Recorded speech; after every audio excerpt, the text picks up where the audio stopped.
Morning. Welcome back to our channel, OET with B and B. Today, our plan is to discuss the case note of Maria Joseph. Case note of Maria Joseph. We all know that when we are writing a letter in OET, the first thing that we have to know is to know to whom we are going to write. Okay. And from where this information we can get. It's so simple. You have to go to the case note. The case note is here. And to the bottom, okay. Here it's written as plan and sometimes writing task. The heading will be there as writing task. I will read the writing task for you. Using the information given above, write a letter to the neurologist who will attend the patient in the emergency department. From this writing task, we are getting an idea that we are going to write the letter to the neurologist, and he is in the emergency department. Okay. So to whom we are writing the letter? To the neurologist. And actually, we don't know what exactly happened to this Maria Joseph. For that, we have to go to the case note. Okay. So the first thing we got is that to whom we are writing, you don't know the name of the patient. Right? Do you know? No, you just know his designation, neurologist. So the bottom ending and signature part, you have to write what? Yours faithful. These things you have to note down while you are reading the case. Actually, we are getting 5 minutes to read and understand the case note. But what my suggestion is that while you are practicing, you have to take more time to understand it properly. So later, after doing the case notes 1, 2, 3, 4, 5, 6, when it's go further, you will be able to manage the time. So don't try to go with the time management at the beginning. That's my suggestion, and choice is purely yours. Okay. So come back to the question. We are going to read the question here. First, patient details are there. Patient Maria Joseph is a 39 years old woman who has been a patient at the hospital. You are working as a head nurse. You know the designation yours. You are a head nurse, but you don't know the name of the hospital where you are working. And your patient is Maria Joseph, her full name, and she's of 39 years old. Apart from usual childhood illness, such as chickenpox, she had been healthy. So your patient is a healthy patient, right? So not much medical histories are, past medical histories are there for her. Okay. And the first part, we can see a date here. It's 10th, 5, 2011, 10th May 2011. Subjective, frontal headache for 6 hours, mild association, suffering from nausea, vomiting, patient with blurred vision but no aura, no other symptoms noticed. She has no family history of migraine. So this is her initial visit. Actually, you can write like this: the initial visit, second visit, third visit, and the final choices yours. So what we are suggesting is that you have to go with the chief problem, the latest problem, the recent problem first. Then go back. Okay, choice is yours, how to write. Okay, what we are trying to convince you is in this manner. This manner. Okay, so we are going to check which are the relevant points and which are the irrelevant points. You know that when we are getting a case note, like for example, you have 100 points, 10 points. If it is 10 points total out there, we need only 4 to 5 points, not more than that. Okay, so the main thing to what you understand is that how to select relevant points that we can achieve by practice on. So what the thing that you have to do is that do as much as letters that you can do. Fine. So here the patient has frontal headache for 6 hours. There's a point, and suffering from nausea. You have to write. Now vomiting. No vomiting. There is no need to include that he has had he didn't vomit. Then the problem is blood vision, not aura. Okay, no other symptoms noticed. Not that also we don't want. Has no family history of migraine. So only the thing that you have to take from here, the points are the frontal headache and suffering from nausea, right? Okay. Object is BPEs, PVP 96, BP1. 30 by 70. The normal cervix spine movements examination now. So which things are normal? There is no need to uh, include in your letter. But here you can see that your BP is slightly waived, so please mention values. An assessment probably due to excess tension or personal delay. So we have to say that maybe this headache is because of excess tension or personal problems. These things you have to think. So what? The next plan, advised to take rest given analgesia, paracetamol 50. Sorry, not 50, it's 500. So in this area, the things that you have to include is the patient's BP and the reason behind the headache and what medicine he took. Any confusion? I think no. So let's go further. After 4 days, on 14th May 2011, this patient again came to the hospital. The problem, complained of continuous headache, left side and front, blurred vision, throbbing headache, vomited 5 times during last 3 years, complaining of slight paresthesia, right? So here we can check what things we have to include in her next visit. She has continuous headache, throbbing headache on the left side, and blurred vision, and vomited 5 times in 3 hours. That time duration also we have that slight paresthesia, right? So here, mostly all the things you have to include. Let's come back to the next point. Distrust BP. Variation is there, no peripheral nervous system. Assessment is severe migraine possibility. And plan, pethidine 100 mg intramuscular injection, Nexalon 10 mg. So in this part, the things that you have to include is the deranged BP, then chance of migraine, and what medication he had or he was advised to. Okay, come to the next part. Home visit. Subjective fell down at home due to severe left side headache. Started some 5 hours after reaching home. Injured her right arm, bruises on left, slurred speech, half unconscious. So this is the thing that you so understood during your home visit. So all the things you have to include. That means she had a severe headache, and it was long for near about 5 hours, and she fell down because of that. And there's an injury in her right arm, bruises on the left leg, and slurred speech and semi-conscious. Fine. So this is the reason. So according to the way that we do is that we will write this on the second paragraph. Okay. And objectives when BP is 150 by 90, extension 4 by 5 power, left flexion 4.5 is fine, only BP have to include.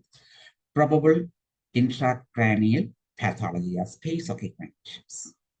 And plan urgent assessment in emergency department. So here we have write about the BP and what is your assessment? Exactly, we don't know it. Is it intracranial pathology or space of conditions? That also we have. That means we have suspicious about this, 2 things. And the next plan is ours to admit her to the emergency department. Hope you understood the case. Now the thing is that how to write this? How to write this one? For that, you can go to the PPT presentation. Are you ready? Okay. So we know the patient name, Maria Joseph, age 39 years, and the date. And the date, you can see here, it's 15th May 2011. So the date is 15th May 2011, and we have to write the date in expanded form. Okay. Before that, we should have to know something.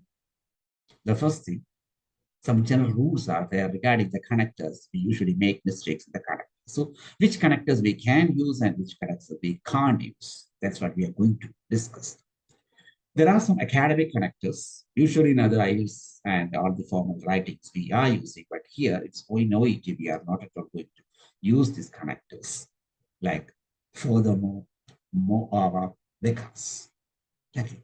And the informal connectors like besides, meanwhile, apart from that, later on, And there are definitely some outdated connectors, hence, thus, thereafter, as well as this. So you just keep in your mind, you are not at all going to use any of these connectors when you're writing, when you're writing OET letter. And again, they are suggesting something to you that it's better not to start a sentence with these connectors, such as also, so, and, but. Okay. Instead of that, it's better you can start it additionally, therefore, however, in addition.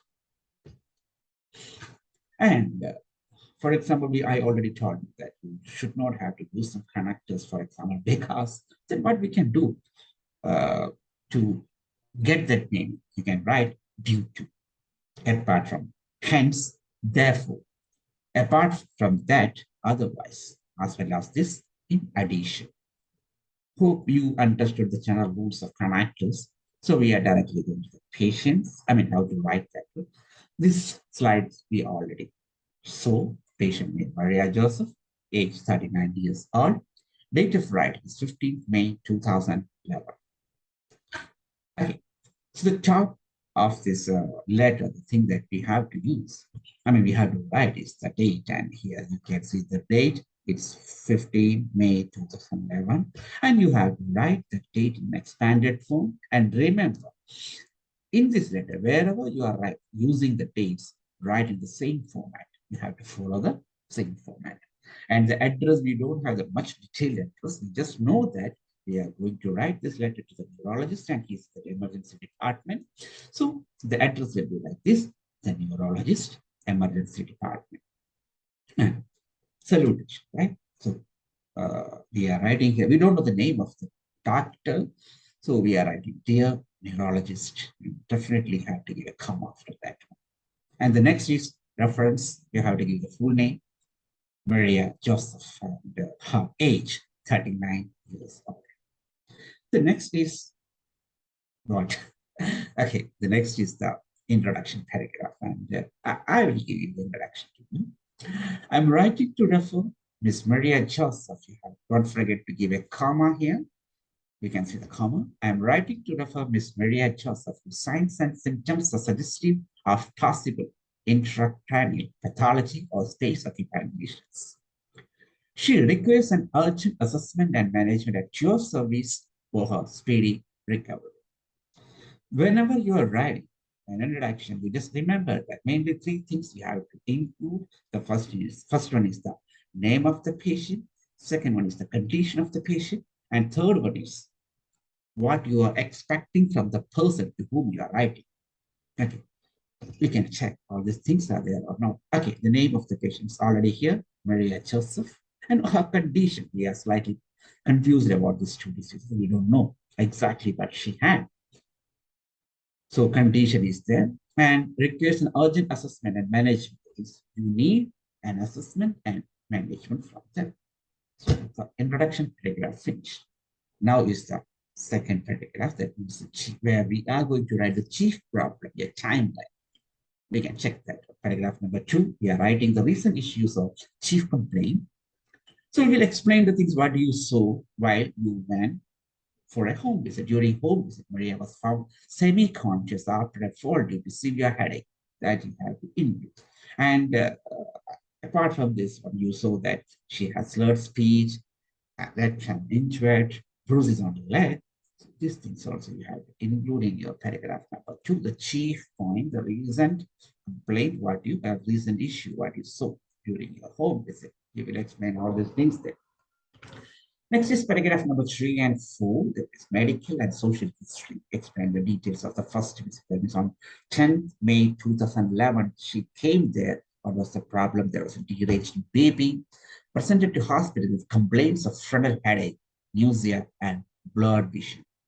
And definitely, we will say the what is the reason behind this? And probably due to tension and what medication we gave to her. We gave paracetamol to her, and the doctor instructed her to take rest. So this is the next paragraph, and again she came on came after 4 days, right? She came on 15th. At that time, she was suffering from throbbing headache on left side, blood vision, vomited 5 times within 3 hours. Don't forget to mention the timing and slight paresthesia. Fine. And the assessment was maybe possibility, or we are not at all sure about that one. Severe migraine possibility, and the medication pethidine 100 mg, Maxolong 10 mg injection. This is the past medical history, and we don't have much past social history, so we are avoiding that one. And this is the recommendation paragraph. So we can write like this. It would be appreciated if you could take over the case of Ms. Joseph and render her treatment as you deem appropriate. Your expeditious evaluation is inevitable in order to ascertain her diagnosis. This is the recommendation paragraph. Okay. And the second one is the closure. Your further queries about this letter will be a matter of appreciation. You don't know the person, the name of the person to whom you are writing. That's why, apart from you are sincerely, you are using here, yours faithfully, and your designation, her does. Okay. And one more thing, but I forget to explain the beginning of this one. Beginning of this explanation video. In each and every paragraph, you should have to mention the name of the patient and only second name. In first paragraph, you will go the full name of the patient, and remaining in all paragraphs, we are just using the second name. Hope you understood. If you need further clarifications, please comment. Thank you. Thanks a lot. Bye-bye. Take care.